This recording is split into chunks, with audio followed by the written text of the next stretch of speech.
આવતા ખેડૂતોને ફરી એક વખત કાળા પાણી રડવાનો વારો આવ્યો છે। એક બાજુ કુદરતી આફતનો માર સહન કર્યો, હવે બીજી બાજુ માર્કેટયાર્ડમાં ડુંગળીના ગગડતા ભાવથી ખેડૂતોને ફરી એકવાર ફટકો પડ્યો છે।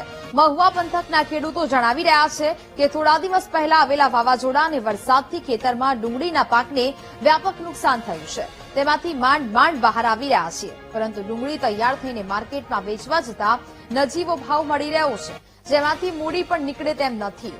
1 વીઘા જમીનમાં ડુંગળીની ખેતી પાછળ 20,000 થી વધુનો ખર્ચ અને રાત દિવસની તનતોડ મહેનત પછી પણ હાથમાં કંઈ લાગતું નથી, તો વળી વરસાદી આફત પછી ડુંગળીના પાકને વિવિધ રોગ લાગી ગયા છે, જેને લીધે ડુંગળીનો પાક સુકાવા લાગ્યો અને ઉત્પાદન ઘટ્યું। આમ બંને બાજુથી ખેડૂતોને નુકસાન વેઠવું પડ્યું છે, ત્યારે સરકાર સર્વે કરાવીને યોગ્ય વળતર ચૂકવે તેવી ખેડૂતો માંગ કરી રહ્યા છે।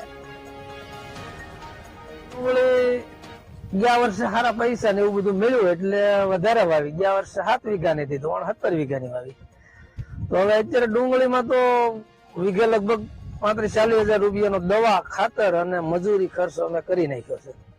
અને હાલ અત્યારે જો અમારા પડામાં જે કઈ ડુંગળી છે એ વીઘે 500 રૂપિયાના કઈ થાય ઉપજેવું જ નથી, કઈ હાવ 100% પાક નિષ્ફળ ગયો એવું અમને લાગે છે। અને હવે કઈ આમાં યાર્ડમાં લઈ ગયા જેવી કોઈ વાત જ છે નહીં, બધું હાવ પૂરું થઈ ગયું છે ડુંગળીમાં। એટલે ડુંગળીમાં અમારે 100% નુકસાની ગઈ છે। આવતા આ વણ મેં 10 વીઘાની કરી છે, તો આમાં અમારે પાક નિષ્ફળ ગયો છે હાવ। એટલે રોગે અવનવા રોગે આવે છે અને માર્કેટિંગ યાર્ડમાં કોઈ જાતનો અમારા ભાવનો વધારો છે એની, અને અમારા આ વસ્તુમાં લઈ કેમ જાવી છે, આમાં અમે મરી ગયેલા જ છીએ।